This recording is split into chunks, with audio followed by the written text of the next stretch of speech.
I want something in your chair. Oh. Hi, Charlie.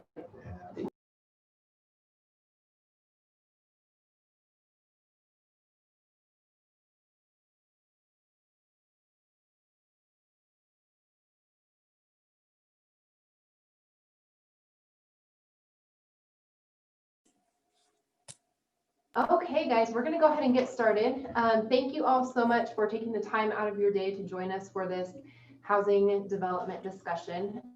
Through work with the Nebraska Community Foundation, our local Keith County Foundation Fund, and Nebraska Public Power District earlier this year, housing development was identified as a top area of focus for Keith County. And so we want to dive in and focus on this issue a little bit to help us come up with a collective vision for what housing development needs to look like in Keith County over the next 5-10 years. And so we're starting that discussion today. We have an excellent facilitator on board with us, Nicole Sedlacek with Nebraska Public Power District. Thank you for being here and for taking on this project with us. Very excited to have you lead the discussion today. Here in this room in the KCAD office, we have the Housing Development Corporation Board. Sarah Haverman is the chairperson for the board. She will be sharing some history with you as we move through the agenda for today. We have Jerry Thomas, who is present, Myrna Spurgeon, Charlie Wortman, and Sheila Mitchell, and myself. So just so you guys know who is in the room, they thought that it would be better for us to sit around one table to be able to answer any questions that may come up through the discussion today. Nicole, do you want to share a little bit about the agenda? The plan for?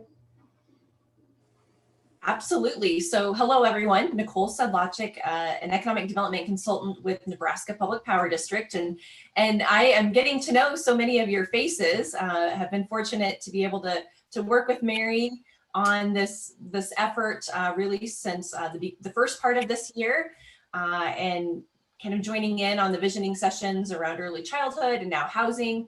But today we're going to hear different updates as to what's going on in the housing area in Keith County, and then really kind of build upon the assets of housing in Keith County.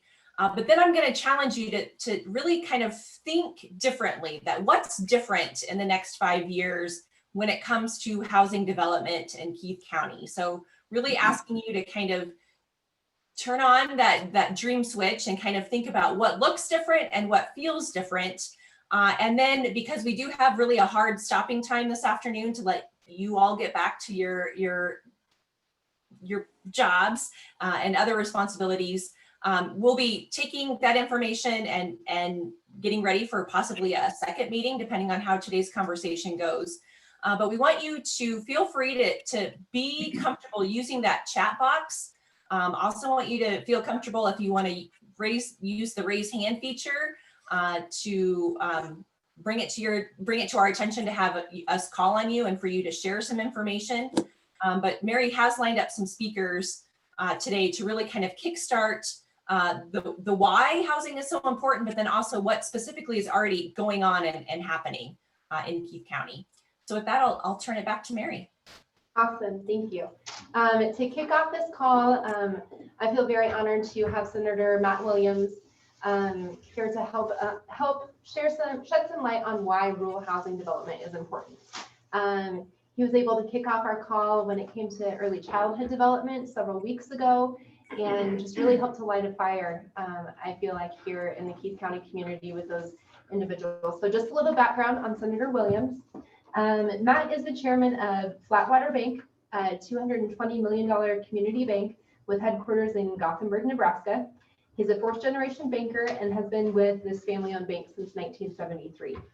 He became a state senator representing the Legislative District 36 in 2015 and was reelected in 2018. He currently serves as chairman of the Banking, Commerce, and Insurance Committee and on the Health and Human Services Committee, the legislature's Planning Committee, and the legislature's Economic Development Task Force. He was appointed by the University of Nebraska Board of Regents to the Board of Directors of Innovation Campus. He also serves as a trustee of the University of Nebraska Foundation and the UNL Ag Builders. Matt is a past member of the University of Nebraska President's Advisory Council, the University of Nebraska Finance Department Advisory Committee, and is the past director of the state's Chamber of Commerce. He also served as the state director for the Tom and Nancy Osborne Teammates Mentoring Program. He has been involved with economic development in Gothenburg and Dawson County, formerly serving as chairman of the Gothenburg Improvement Company and president of the Gothenburg Area Chamber of Commerce. Matt received the Alumni Achievement Award from UNL in 2013, the ABA Ag Banker of the Year Award in 2014, a Friend of the Court Award from the Nebraska Judiciary for work on problem-solving courts in 2017, and the Nebraska Alumni Association Public Service Award in 2019. On top of all of that, Matt and his wife Susan have 2 children and 6 grandchildren. And so Matt, the floor is yours, and welcome. Thank you for taking the time to be here. Well, thank you very much, Mary. I appreciate being invited to participate again today. As you mentioned, I was involved with the early childhood discussion a few weeks ago. But first of all, I would just like to say a special thank you for stepping up to all of you around the table today and on the call, and being willing to sacrifice the time and effort to look at things that are vitally important and picking 3 areas that you can make a difference in, and then learning about them and delving into them. I think that's incredible that you're doing that, and it will undoubtedly prove beneficial for all of Keith County. Today we're talking about workforce housing and those kind of issues. I think there's some history there. That's an issue that I've been involved with for some time, which I guess is why I'm on this call. But I think what I hope to share with you today is some insight into, as Mary said, why these issues are important and how we can attack them and make a significant difference in the long term. You know, we spend a lot of time around a lot of tables talking about how are we going to move our state forward, our communities forward, our counties forward. And oftentimes that discussion revolves around tax policy, economic incentives, education, healthcare, the low unemployment that we have, a strong work ethic, all of those kind of things. But one of the factors that is often overlooked is in this effort is how do we attract employers and employees unless we have quality, affordable housing? If you ask any of the economic development professionals what the barriers are to attracting good jobs and employees, I'll guarantee you that the lack of quality, affordable housing is one of the #1 barriers that they face. And that's all across the state of Nebraska. It is even in Lincoln and Omaha. It's important for us in this discussion, though, to understand that workforce housing or middle income housing is different than the definition of affordable housing. Communities in need of workforce housing are trying to provide homes for workers that don't qualify for our affordable housing programs. This is like the new nurse moving to town to work at the hospital, or the manager of co-op, or a new teacher at one of our schools. They have a good job. They don't qualify for the housing programs, but yet there's this gap that they have right now. And to point that out, I would let you know that the median income in Nebraska in 2017 was $56,675, and about 57% of Nebraskans fall in that middle income class. But here's the rub. Between 2014 and 2017, median income in Nebraska increased by 8%, but median home prices rose by 28%. So you have wages not keeping up with the increase in home prices during that period of time. In addition to rising home values, we are also trying to address the issue of low housing inventory. In Nebraska, the number of households are increasing faster than the homes we are building for those households. That's a staggering statistic for me to think about, that the number of households is increasing faster than the number of homes that we are building. What have we done in the legislature to try to help this? In 2017, the legislature passed LB 518, which was a piece of legislation that I introduced, and it created the Rural Workforce Housing Investment Act. That program has been incredibly successful. It was designed to help communities fill job openings by expanding the availability of housing options for employees. Specifically, the bill created this grant program to stimulate housing development in Nebraska. And it has been incredibly successful, the first go with that. There were 14 grants awarded. $7 million was taken from the Affordable Housing Trust Fund, and those areas that received those grants matched them with over $10 million. To date, there has been nearly $100 million now of brick and mortar built, and we have created right at 600 new housing units across the state, all in rural parts of our state. So we have seen great involvement with that, and we've seen great success with that, coupled with many private developers doing things and many communities stepping up and doing things outside of these grant programs. Why is this grant program important? It's important because we were fortunate enough in the last session of the legislature. I introduced LB 773, which was passed, which created another $10 million to go into the continuation of this grant program.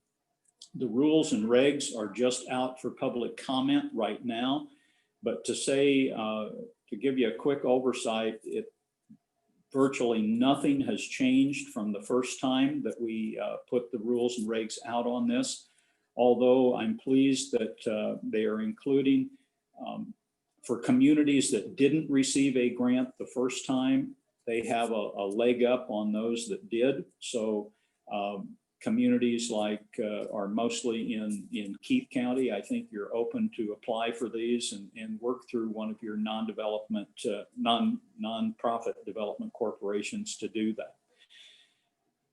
Three facts I want to leave you with that we've stressed a little bit that I think just point out why this is so necessary that we look at this. Again, middle class wage earners are priced out of the affordable housing market oftentimes in Nebraska. It's hard to swallow, but that's the case.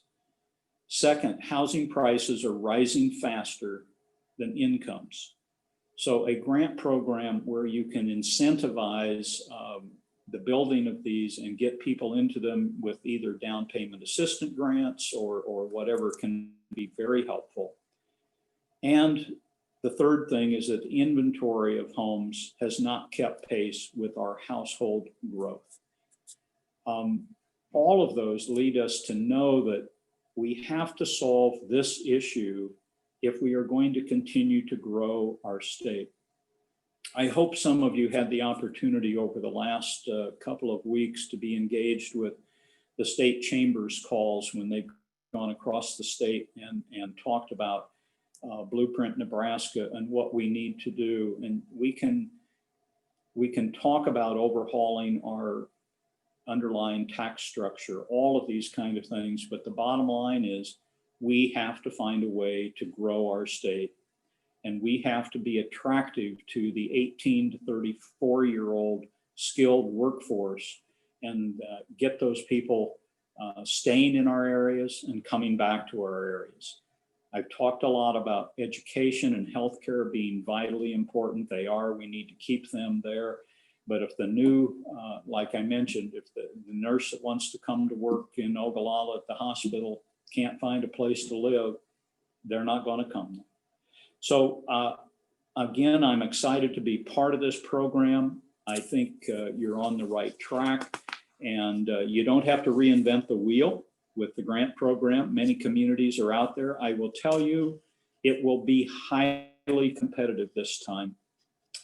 In 2017, we had 3 times the applicants for the amount of grant money that was available. I think that will even be more the case this time. I know in my legislative district, all 4 of the larger communities in my legislative district are preparing grants as we speak. That's Gothenburg, Cozad, Lexington, and Broken Bow. And many of the smaller communities are piggybacking onto those grant programs. So I think it's time to get out there and get going as quickly as you can on that. Any help that I can be, I would certainly do that. Department of Economic Development, Cheryl Hyatt at DED has been very instrumental in helping communities put together quality grant applications. So again, thank you. And I appreciate having the opportunity to speak with you for a few minutes today.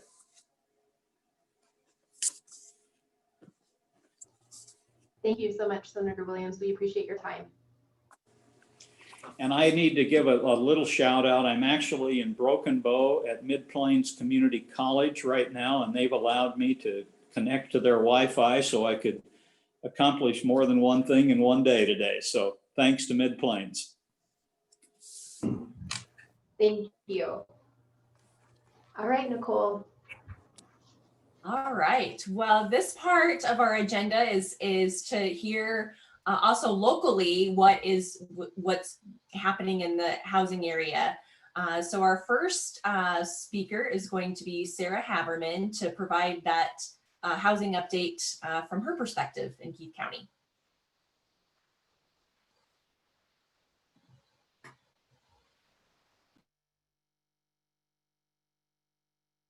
Nicole, can you see that screen share? Okay. Yes. Perfect. All right. Again, I'm Sarah Haberman with the Keith County Housing Development Corporation, along with most of my board members behind me, and I sure hope they chime in as needed. Some of them have much more experience on this board than I have, and they've really put in a lot of work and effort here. And so I want to start with the past projects that we have accomplished here. When I was first joined the board, we were still doing the down payment assistance program. On that list, we had assisted 68 home buyers through that program. Another large project, 2 large projects were the Oak Ridge and Great West townhomes. I believe Charlie was on the board when that happened, maybe even Myrna. Both of those happened, I'm sorry, one happened in 2003, the other in 2006, both creating 16 single family units that are still up to date and occupied. And they were designed for the LMI individuals, which is the low to moderate income. And so those have been 2 great projects in Keith County, I feel. And again, the waiting list to get in those is long. We have, did you guys want to add anything to those projects at all? Okay. Currently, we have in the past, we started an incentive growth fund. We started that with $38,500 just raised from local partners. We went out and just asked for funds. And so to date, we've done 6 contracts that allows contractors to request some incentive to start a build and complete a build within a certain time frame. And again, we've done 6 contracts to date, and this is an ongoing project for us. In 2017, actually a little before 2017, I think what brought to our attention that a housing study hadn't been done for quite some time. And so with some partnerships, a 2017 housing study was completed, and some facts that are just listed there, and I'll just try to hit a few key points is, the housing target demand for 2022 is 256 housing units, 202 being owner occupied and 54 rental units, costing about $70 million. And, 2022 is not far away. And so those are some staggering numbers there, I think, that we need to be aware of and focus our attention on. Program assistance, income sectors of all income sectors were examined. The target populations included elderly, family, and special needs. Majority of the new housing options in Keith County should be directed towards family populations, especially the local workforce. Estimated 50 housing units consisting of 28 owner and 27 rental units should be targeted for the workforce population. Average affordable purchase price of the project is projected at $186,300. And 2 to 3 bedroom rental units with an average affordable monthly rent of $775 show the greatest demand. We go down into the housing rehab. It was noted that up to 701 units could be targeted candidates for rehab in Keith County with an estimated cost of $22.4 million. Up to 361 housing units are considered not cost effective for the rehab and should be demolished. The rehab of second story units in commercial buildings should be planned and implemented. And other community development activities should complement housing, redevelopment, and rehabilitation activities. Now, this includes street paving, street lighting, sidewalk insulation, nuisance abatement, community cleanup activities, and other local incentives.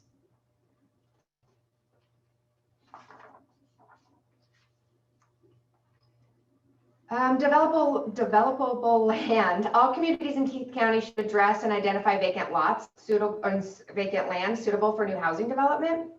Establish a Keith County-wide land bank program to ensure the availability of both land and housing for future developments. Develop unique solutions to create residential developments, both on existing vacant lots as infill and on land adjacent the corporate limits of communities in an effort to make vacant land available for expanded growth, residential growth. So some key points to consider. Keith County will have 1,000 more seniors in 2030 than in 2010. Our housing anticipated to turn over in the next, 80% of our housing is anticipated to turn over in the next 20 years. 54% of multiple homeowners move to their second home at retirement, and 34 is the number of beds available for assisted living right now. So currently, the Keith County Housing Development Corporation has continued our housing incentive fund. We've also been exploring various options for land acquisition to create new subdivision developments. And then we've also examined vacant buildings in Keith County to see what kind of rehab opportunities there are with those to assist in the housing development. So yeah, I guess if anybody else would have anything to add here and or then request any questions. Please feel free to either raise your hand if you have questions or utilize that chat box today if you have any questions as we go along. But any questions right now for Sarah? Okay. Next on our list of speakers to provide an update, I have local builder Doug Davis. Is Doug available? Yes, I'm here. All right. I agree with everything Sarah said. I built 9 houses in town here, I think in the past 3 or 4 years, and I feel if I built 15 more, they'd be gone in 3 months. So the process we're doing now with the housing incentive and with the CRA projects of TIF helped me immensely to keep the prices down. Senator Williams said about workforce housing. But then I'm able to keep these around $130 a square foot, depending on different variables. And if you talk to other contractors building houses, that's a pretty tough thing to do. But I couldn't do it without the incentives or with the TIF projects for the sewer mains and sidewalks and looking to build good quality housing to the professionals that we need. So that's about what I have. If you have any questions for me, I'd be happy to answer them. We appreciate what you do in the community. Thank you. So thank you. We need to. All right. Thank you very much. Next, we are going to hear from Tim Holzfaster with the Paxton CRA to provide an update. Oh, you are on mute, Tim.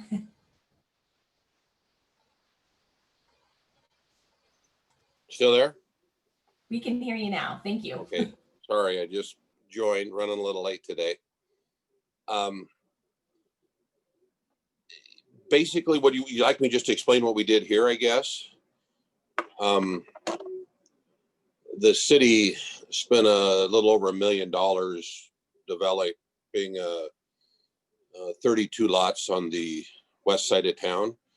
And we looked for a developer for a number of years, but couldn't find anybody to go the traditional route. So the village passed an additional half-cent sales tax to pay for it and did the development themselves. And so now we're in the process of selling the lots. They're basically 100 by 150 and priced at about 25 grand a lot all in. And so we sold 3 lots, and the price of lumber has stopped a couple spec houses going in for short term, but basically we're hoping that'll spur some development opportunities in Paxton.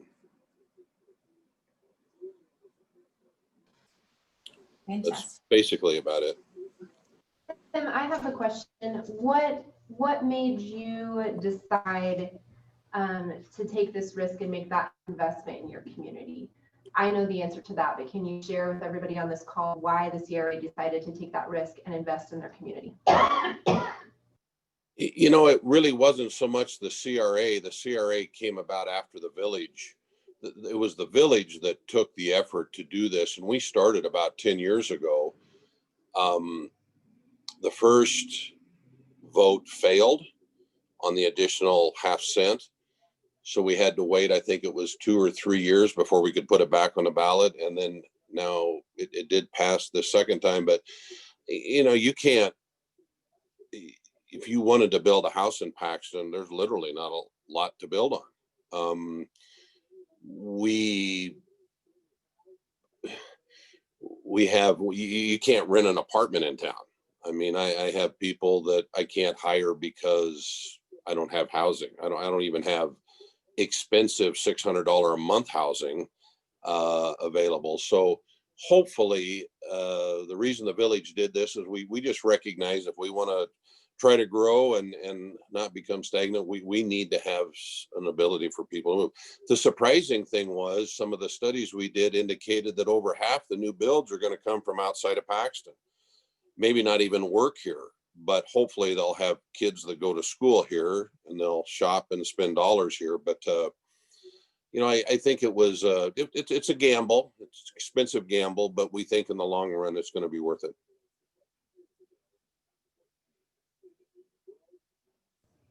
Thank you.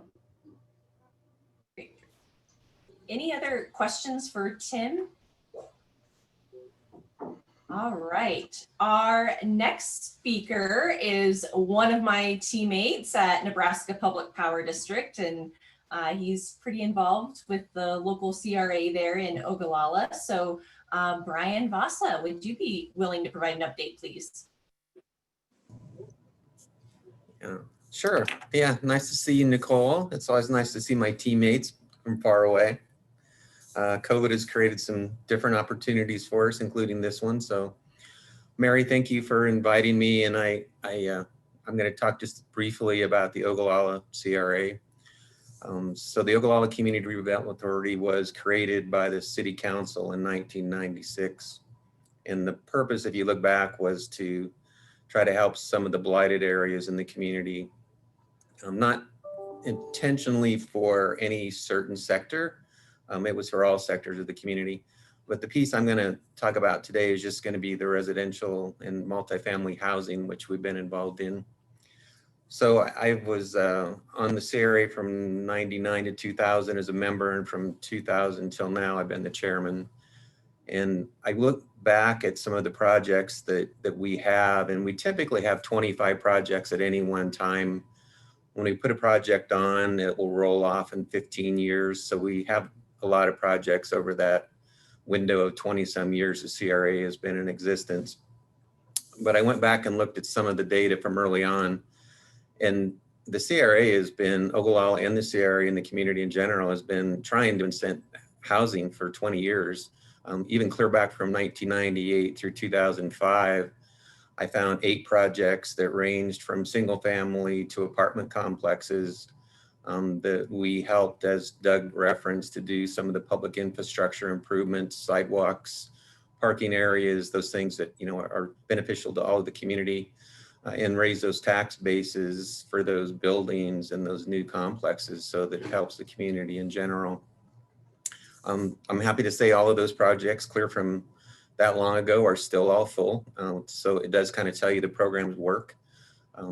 Without a doubt, we need more. And so fast forwarding to today, we have about 11 projects that are active projects that are same from single family to apartment complexes.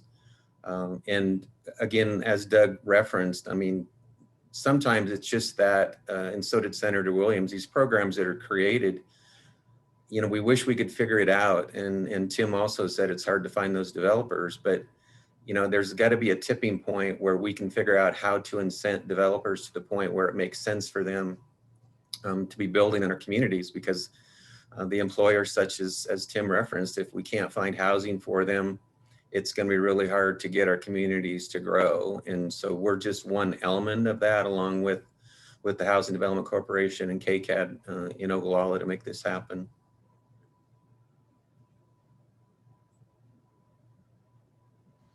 Fantastic. Thank you, Brian. Any questions for Brian?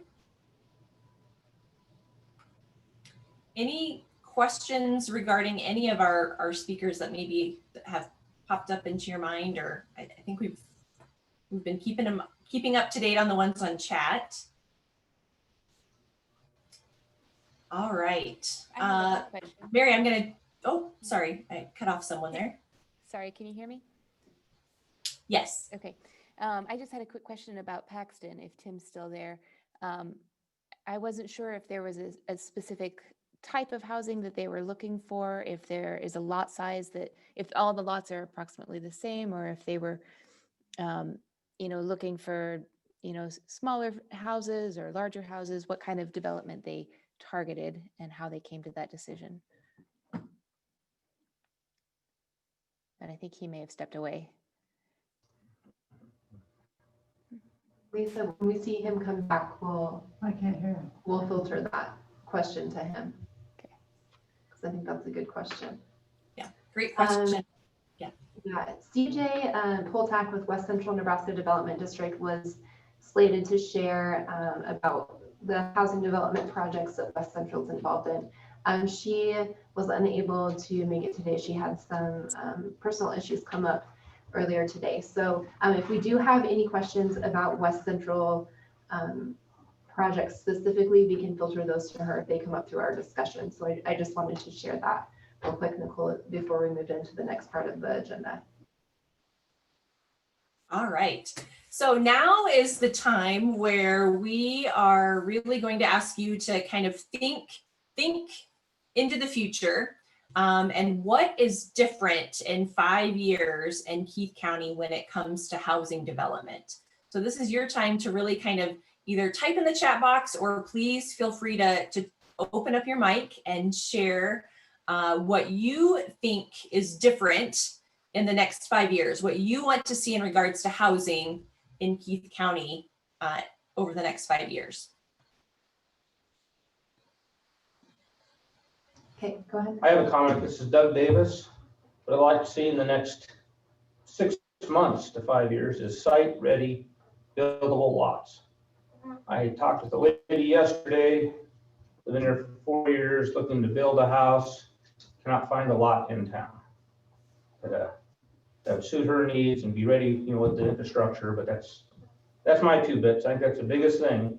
When people want to build, they don't want to hear about a street or hear about a power line come in. They want to go out and see it, and that would help 50% of this problem, site-ready lots. So to answer, Pam just popped this question into the chat. Are there any subdivision developments being planned in the Ogallala area? From a housing development corporation perspective, those options are being explored. But to our knowledge around this table, none are past the exploration phase at this point. Do you want to allude on the importance of that subdivision development? Well, as you said, right now, they're not happy because it has to go through the planning Yep. commission and through the city. So I mean, it's, if you were to get something going, I mean, if all things work out, then Bruce could probably chime in better in this, but it's, you know, it's a year and a half before you can, if you're lucky, start breaking ground, get surveys. So it's a timely event and it takes planning. Mhm. I don't know if that answers the question you asked me, but. Pam, did that help answer your question about the subdivision development? Yeah, I think, and I think the timing on that, Doug answered that too on the lot ready. Okay. Mary, I could say something. Yep, this is Charlie Portman. I would say that the Housing Corporation has identified 3 separate parcels of land that we are in the process of trying to obtain and start some subdivisions. So we've had trouble for the last 20 years trying to find land in and around Ogallala and Keith County. What Tim did in Paxton was awesome, and we're going to help them down there. We'll be able to help them with our incentive growth fund. We've got some property here in town that hopefully we'll have in our ownership in the next 6 months, and we will immediately start developing those projects. But there is 3 parcels of land that we have our eyes set on right now.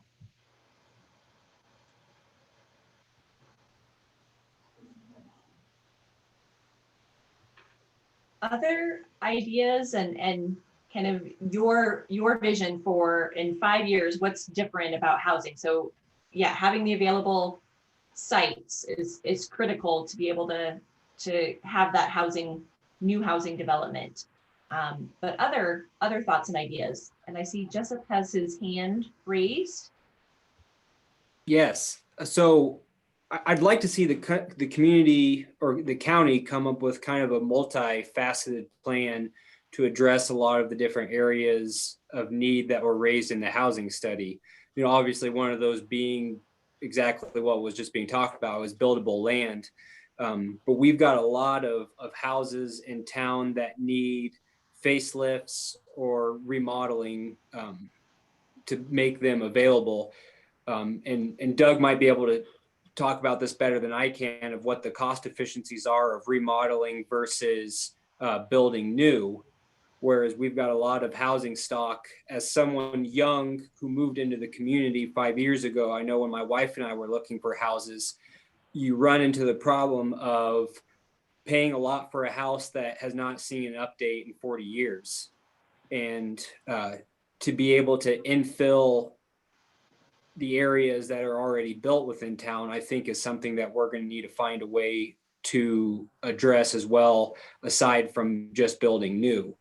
And so I'd like to see some rehab programs or some funds available for, you know, improvements of the outsides of houses that make the neighborhoods more attractive to people wanting to move in there. Because if you walk around town, you see a lot of houses that are in dire need of roofs and windows and siding and sometimes just even a coat of paint would make the neighborhood look a lot better, or landscaping or tree removal and things like that. So I'd like to see us come up with plans to address those needs as well. Fantastic. Thank you. Also from our chat box, we have Ken who has chimed in saying, we will have found a way to bring infrastructure, street, sewer, and so on to lot ready. You're right. You can't read that. I can't type and listen at the same time.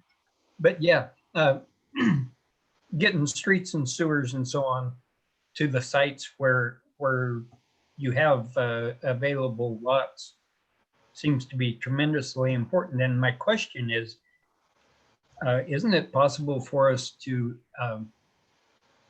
do that through bonding process through either the county or the city, and pay for it over a long period of time with tax payments? I'm asking about things I don't know about. Bruce, are you available? Can you hear me? Yeah. Yes. Yeah.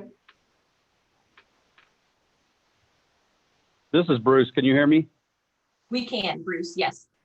Oh, okay. Well, I guess a couple things on our side is we've been working with West Central on some rehab projects, and the city's put some money into those projects for lower income people to rehab their homes.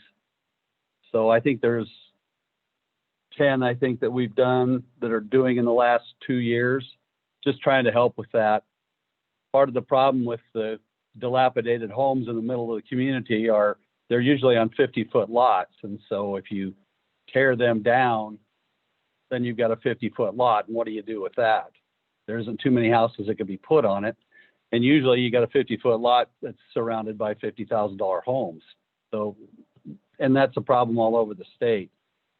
As far as bonding to do lots like what they did in Paxton, you know, that's a good idea, but you know, to do a bond, then if we did a $1 million project, then you're going to have $100,000 a year that you're going to have to pay. So where's that money come from? Because our budget's tight, just like everybody else's is. We can't really raise property taxes because we have lids, and we're at 40 cents, so we can't raise it a lot. The other thing we could look at, and Deb sent me a text on that, but we've talked about it, is there is the extra 0.5% sales tax that we could look at passing. We tried to 5 years ago, and it lost by 50 votes, but some of that extra sales tax could go to some of those kind of needs, and we've been starting a discussion on that, but it can only be used for infrastructure. So, you know, the council would have to decide how they wanted to use that funding, but, you know, we have a lot of street needs. You know, we can add more streets to the community, but we've already got 173 lane miles that we have to take care of. And, you know, we have a lot of needs in that respect as far as repairing and replacing some of those existing roads. So it makes it kind of hard. And like Charlie said, and Doug said, there's just land. And so, you know, we may want to do a project, but where are we going to find the land to do it? And we did help with the project up north, the 2 fourplexes. You know, the city did a water project up there called the Connection District, where we put the water in, and then when people connect, then they pay us to connect to the system, and that helped with that developer because he didn't have to come up with that $75,000 or $80,000 on his own. So I think we'll continue to look at opportunities like that to work with developers in those respects where we can kind of collect some of that money back.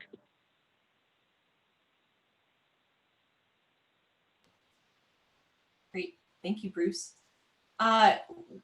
In the chat box, we have Pete who has chimed in saying Keno funds were used for infrastructure development at the North Business Park. Could these funds be used for infrastructure development for housing? Maybe another question for Bruce to take. Probably. Yeah, I guess they could be, but we just aren't generating that much Keno anymore. It's gone down. Jane's sitting here with me. You know, we get like 40,000 a year now when we used to get 100. Anyway, so, you know, you could say you could use that to bond a project, but if that money doesn't come in Keno, if it continues to go down because of other gambling opportunities in the state, then we're going to have to come up with other funds then to pay for those. Great, thank you, Bruce. Any other? Mitchell has a question.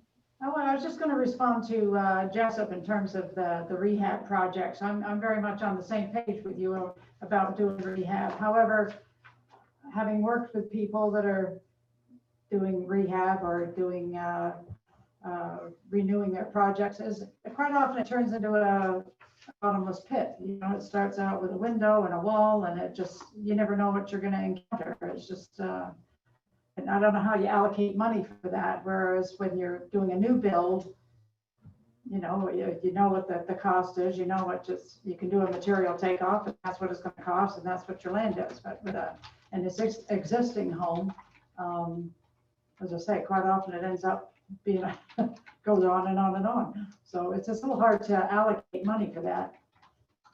And there's also are they gonna repay it? Is that how does that work? Yeah, I understand that. Well, there, yes. No, and that's a great point. And I am a fan of revolving loan funds and trying to build those up, and not just doing grants in the community. I do think people need to take some ownership in paying some of those things back. And I know that maybe limits the pool of people who'd be able to qualify for that type of service. But again, I think you can find different approaches for different problems for different pools of people. Versus grants and loans, or loans to different interest rates that incentivize different groups to be able to do some of that. But again, if you do a loan on a house and you put a lien on it, you got to be willing to enforce it, and that's not fun either.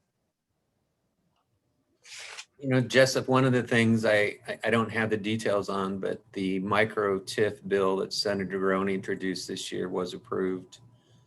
And I do know that is something that we need to really take a look at how that works in Ogallala, because the basis of it is the homeowner would basically receive the difference in the increase in taxes to help them to be able to rehabilitate their home. And so I don't know how you would, as a lender, there's probably still some massive risks in there, but I do think it's something that would be helpful to all of our communities in the state.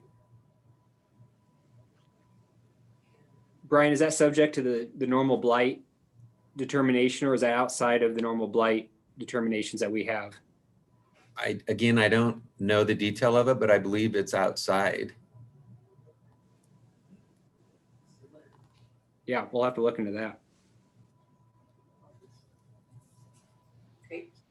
Good discussion and some great questions.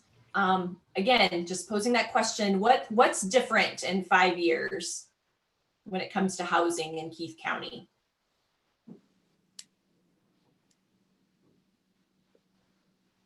Well, I think it'll be interesting to see how COVID continues to play an impact on people looking to move to areas outside of metropolitan suburbs. And I don't think we have any realtors on this call. I didn't see any, but maybe I was mistaken, and they could chime in as far as what demand they're seeing from out of town or even out of state individuals.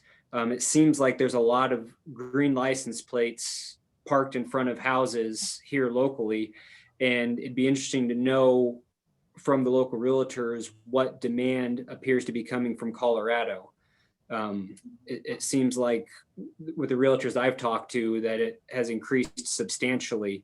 So if that trend continues and we see a larger group of people from the Front Range looking maybe to move to Ogallala as a destination they've visited a lot over the last 10, 20 years, and with COVID happening and wanting to maybe get out of highly populated areas over the next 5 years, we might see Ogallala, especially with the lake and the outdoor activities, as a potential draw to a larger group of people.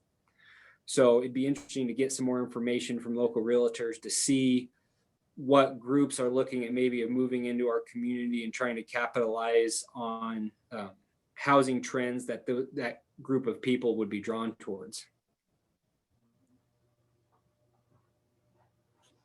That was going to be my exact topic, Jessup, and I don't usually think as well as he does, but we're going to see a huge influx. We're already seeing a huge influx of people coming in and buying houses. The north side of the lake is just booming. So in the next 5 years, we're going to have to figure out how to house more people. And then going back to the micro TIF, that doesn't have to be in a blighted area. It has to be workforce housing. The city's going to have to pass some type of a resolution to allow Keith County to do that, the city or the county. But that is projects that can be done outside of the blighted area as long as it's for workforce housing. So, but yeah, there's a huge influx of people already coming in to the county. I can tell you as a mortgage lender that there's a lot of building going on and a lot of houses being sold. So.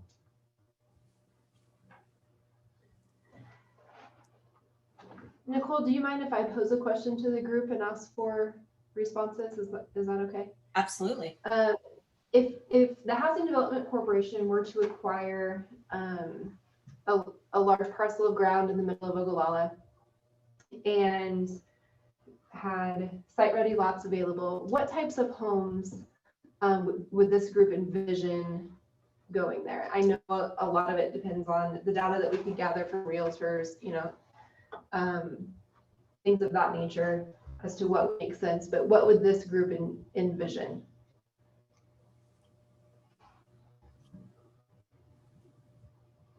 Well, I think Doug Davis answered that question, Mary, in regard to what, as a private developer, he's indicating that he could sell many more houses if he could, get the land and build them. So the model that Doug's building for the 130 seems to be working well in Keith County and Ogallala. Some of the data that we saw collected for KCAD, or not KCAD, Keith County Foundation Fund, indicated this big trend of retirement age people in our community.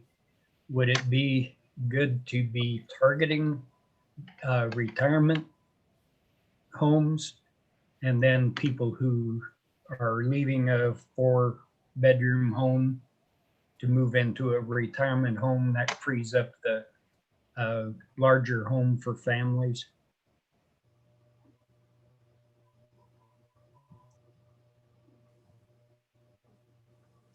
Sure. Yeah. Sure. There's something that we saw in the housing study was there's a need for all income levels, right? It wasn't focused just on workforce housing. It wasn't focused on low to moderate income. And so how do we diversify those income levels that we're targeting? And do we have to think outside the box of one style of home, retirement homes, multi-family unit developments? What does that look like? I'm throwing it out there for feedback, collecting some data for grant applications. So the more input we have on this call, the better that's going to serve us as we're preparing for that. So Doug, sorry, I know you had. The houses that I'm doing, what I focused on early was for workforce housing. I envisioned a place where the nurse or the new mechanic at John Deere, which on my first development up there, I did get 2 nurses that bought it, and it was and one professional. Bruce bought one. I got him back into town, and I'm just trying to focus on my houses are about 1,100 to 1,300 square feet. So it just depends who that fits. I'm trying to keep it in that market rate cost. My house usually go about $150,000. I'm kind of old, so $150,000 is still a lot of money to me, but these new houses, it's not. So I think when you start planning these developments, maybe 3-phase, market rate housing like that, maybe 13 to 1,700, which is that $250,000 range. But to get builders to do it, I mean, I'm a speculator. I've been doing this for many years. To have someone speculate to build these houses and something happened and they don't sell, I'm taking all the risk. So I don't know how you build these houses and then just hope they come, and they probably will. They have been, knock on wood, but it's speculation. How comfortable are you with speculating? You go to a banker and a banker really shakes his head and you start talking speculation, and I get it. It's a risk factor. You're the only one that takes advantage of the housing incentive fund at this point in time. So far, yes. Yeah. And it does help, by all means. My point is, there's no other builders that have taken advantage of that or. And the multi-level housing or multi-resident housing, like Ross built up there, I mean, that filled right up. the reason I'm not doing it, not saying I wouldn't do it, but then if I do it, then I gotta manage it. You know, or hopefully sell it to somebody and they can mow the yard. But, you know, that's why I haven't done it yet. It's just, then you're married to it. But, you know, that'd be a good housing. We need that in town here for the school teacher, you know, and I see there's a place for them to land and they like the area for 3 to 4 years, and they go out and get a bigger house or build something. We need a place for them to land. That's kind of what I'm focusing on right now. Yeah. So from the chat box, we have both of our Kens who have chimed in, one with a really great statement. You know, it would seem that COVID will leave a lasting change on how people really work and do business. A more robust home office atmosphere, as well as spaces for homeschooling. Broadband will be necessary with smart capabilities. So yeah, you know, as we talk about COVID, I think this is, you know, greater Nebraska's time to really shine, to really be that place that attracts people that want to leave those highly dense, highly populated areas and come to places that are a lot safer in greater Nebraska. And then Ken does have a couple of questions here that hopefully maybe someone might be able to help out in answering. If you develop 10 houses at $150,000, how long does it take for those 10 houses to pay enough taxes to pay for the streets and sewer? And then would a rental management company have a place in Ogallala? So a couple of questions posed by Ken. Any takers for helping to answer those? Well, I mean, if you Well, do the, go ahead, Bruce. Go ahead. Who's talking? Jess? Jessup was. Hi, Jeff. Oh, well, just quickly, you know, 10 houses, so that's at 150,000 is $1.5 million in added valuation. You divide that by 100, you end up with 15,000. Take that times 40 cents, which is what the city would get, because I think you're talking about city taxes. That generated about $6,000 a year for us, for the city. Well, to do that 10 houses, to put in a street and water and sewer, you're looking at $300 and some thousand, because we've had a developer who's looked at doing a development. So we've seen kind of those numbers, and it's a little over 300,000, right, Mary? Yes, And that's correct. so it just to generate the property tax to pay for it, it'd take, you know, 50 years or whatever. And that's if you don't have a TIF contract on that property. Correct. I guess it's going to the story, but.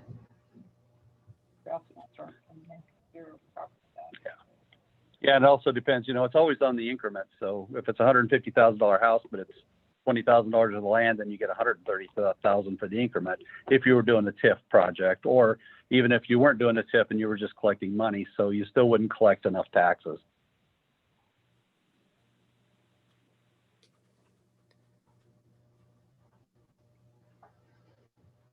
So that's, Just so that comes into play with where, you know, you just build $150,000 a house, or do you build a larger house, you know, at a higher price point?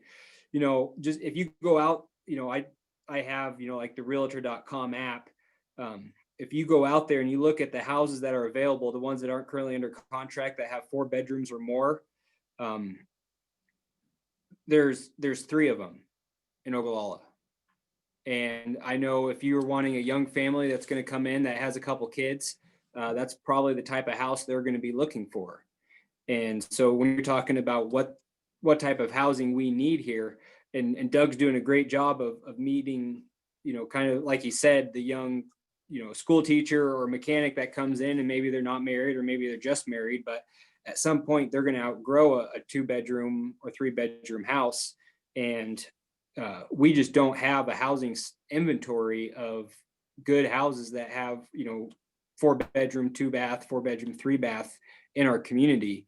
And I think like I said, there's only a few of them available for under 250,000.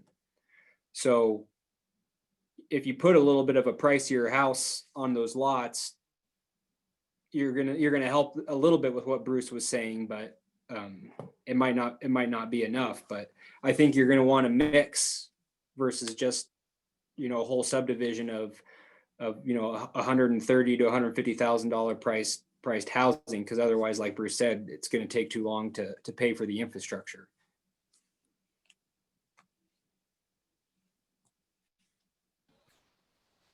What about that second part of Ken's question regarding a rental management company? Does it have a place in Ogallala? Sure, it has a place. There's a lot of work. Yes.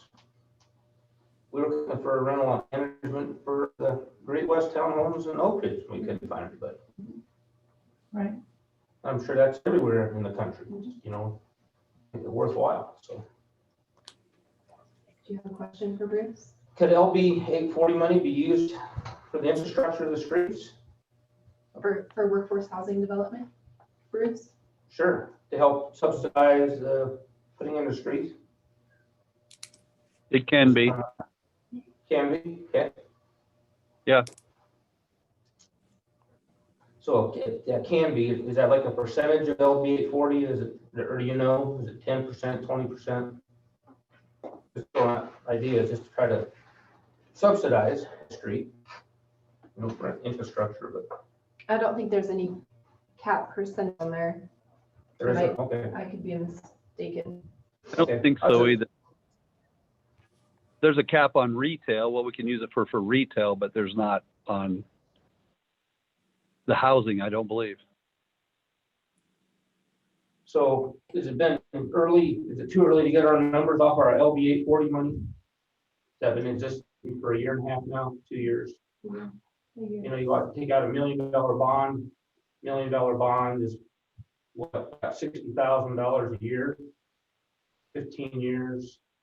Sort of ideas how you finance $1 million. $1 million streets, 3 streets, $400,000, that's 40,000 bucks or so for a bond payment. You get 2/3 of that or whatever from LB 840 money. Just throwing out ideas, how do you pay for this stuff? But, once again, Tim Holzfaster and Paxton, they did a wonderful job. They took the leap, and that was their half-cent sales tax. This is our half-cent sales tax. Throwing out ideas. Absolutely. Yeah. Just how do you finance it? Putting all the pieces of the puzzle together that we're able to utilize for this. Yes. I mean, the partnerships. Right. That's where it comes to fruition. So The absolutely. big challenge is to do it in a timely manner. We all realize we all meet once a month and you talk things to death and it takes 2 years to get a decision. It's hard to do stuff.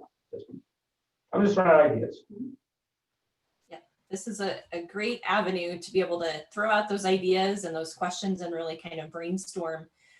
So to kind of go along with that rental management company question, and just another question posed in the chat box from Pam, to help answer kind of what types of housing do we see in a development in the center of Ogallala. She's asking, it seems maybe rental units that address a migratory population that work in the service area. Is that rental market, is that a market to attract? Or if Pam, you need to maybe, if I'm not maybe communicating that well enough, if you want to elaborate that a little bit more. Yeah, I think that sounds fine, Nicole. I was just, Mary just posed the question theoretically, what kind of housing would we see in the center of Ogallala if we had a development?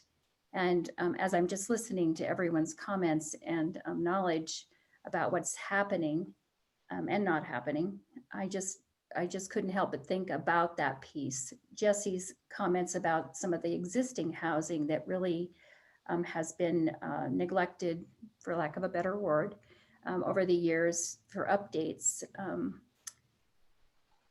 I'm certainly not an expert in the area either, but I have remodeled a house. And so take that for what that's worth. I know that those costs can be really high.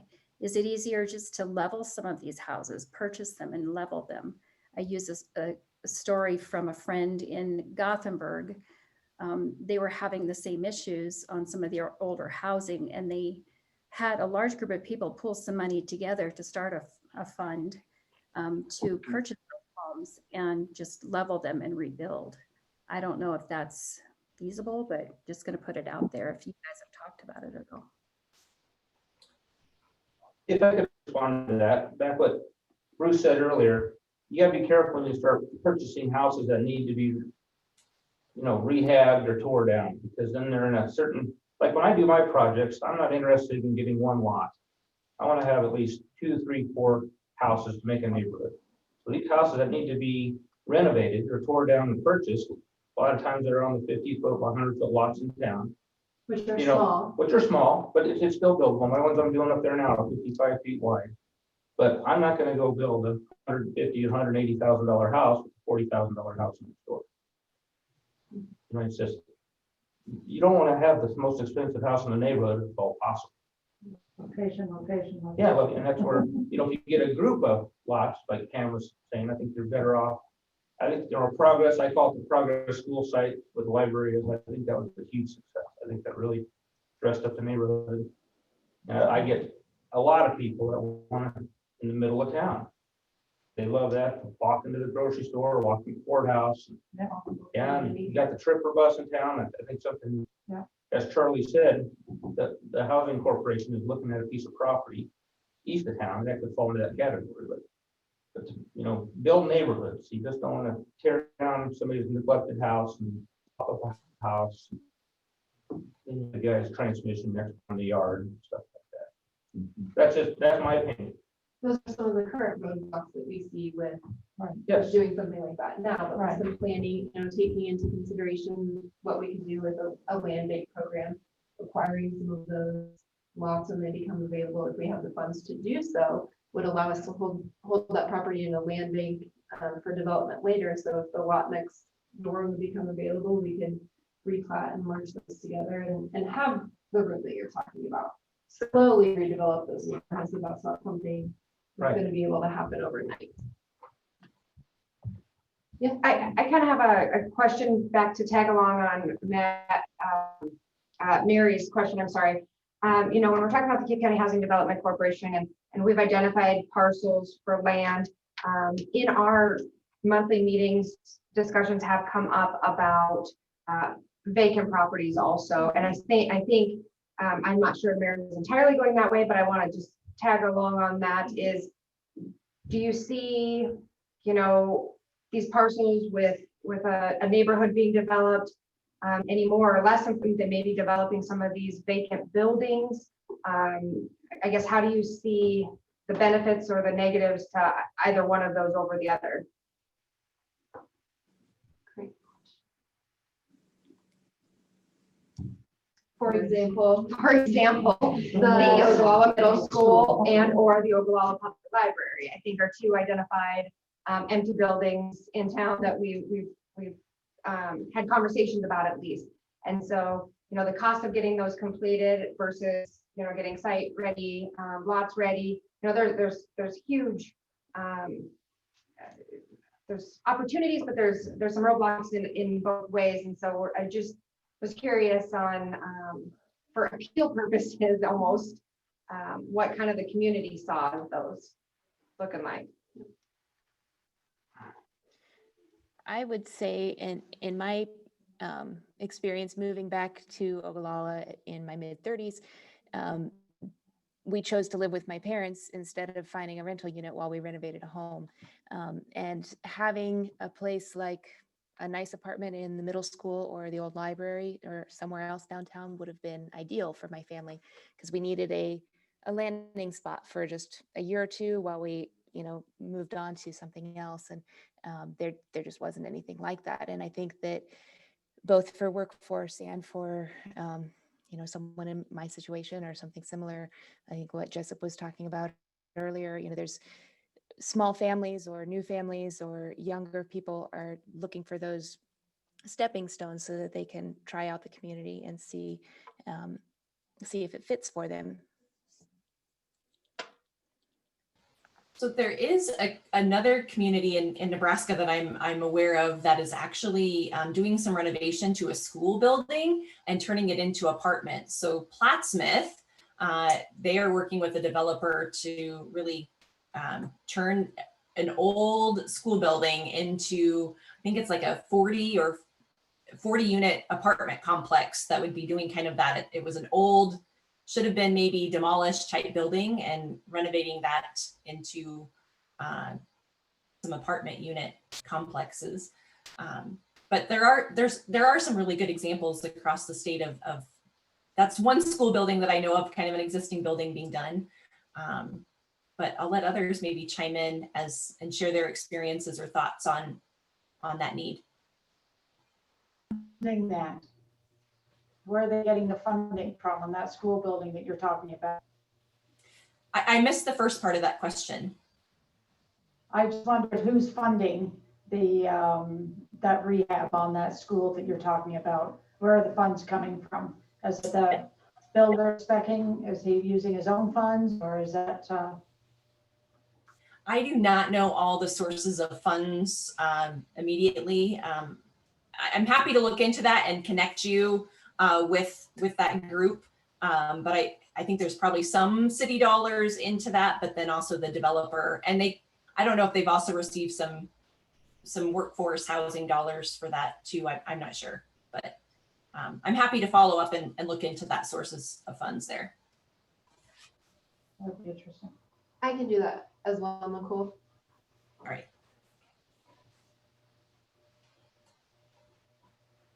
If I can make a comment on that. Absolutely.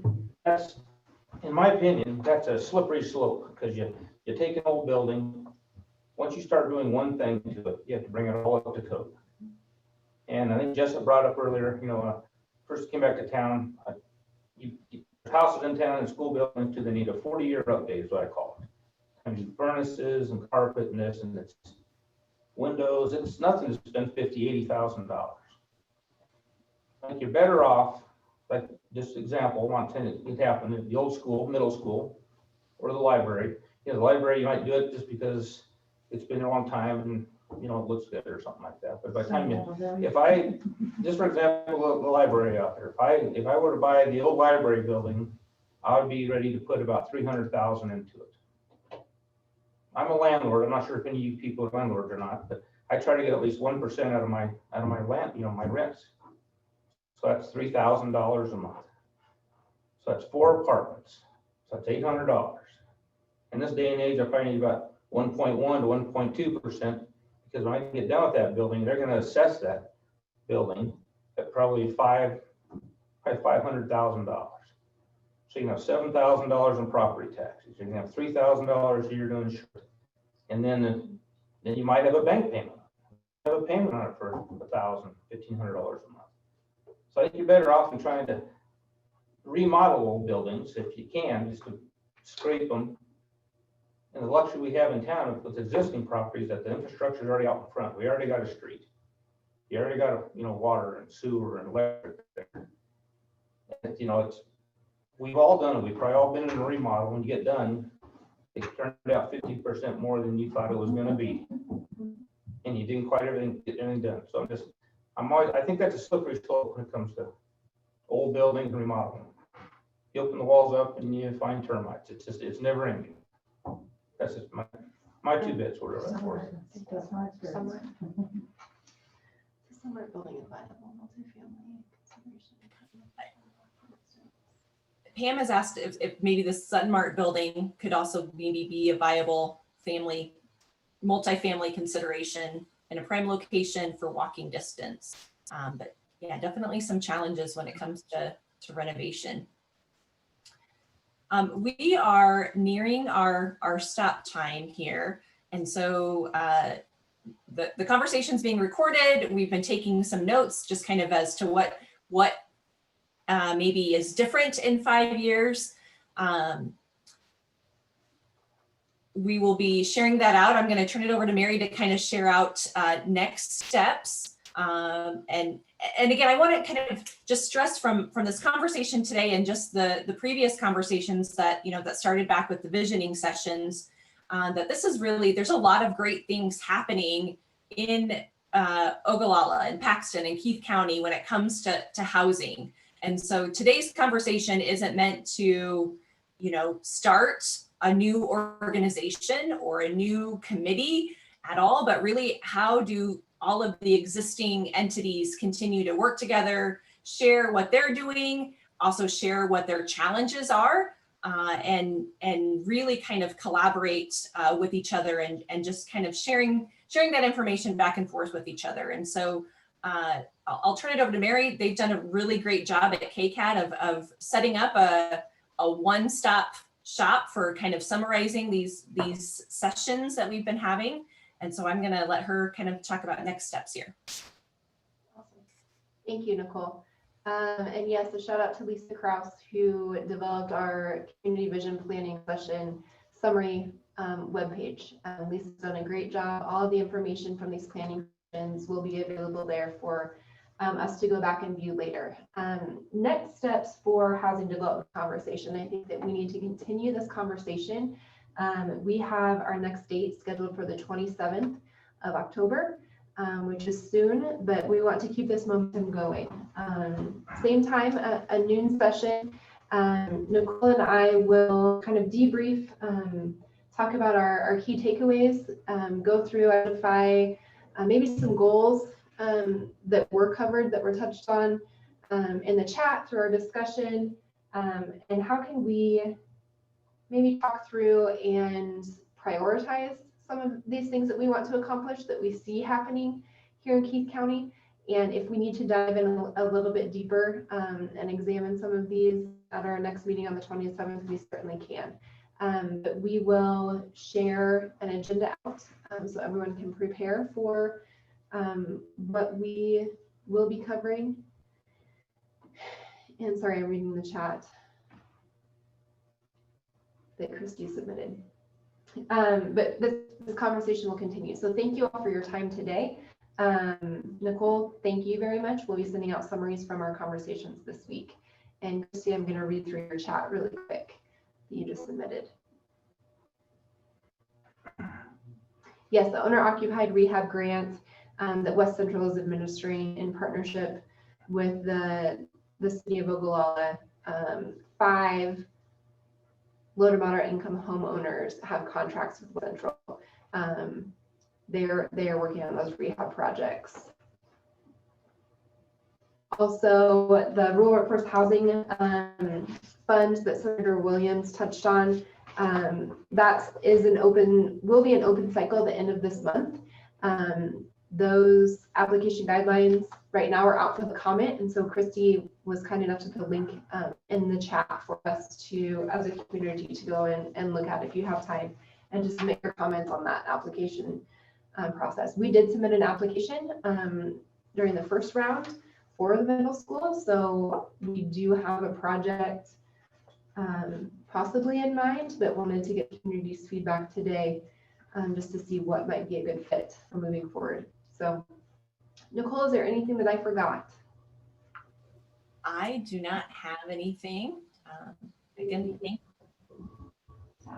you everyone for the great conversation and the great questions. It is really a learning opportunity for all of us to kind of even share, ask those questions, kind of share what has been happening, what is planned for the future, but just a great opportunity to really openly and discuss housing issues and opportunities in Keith County.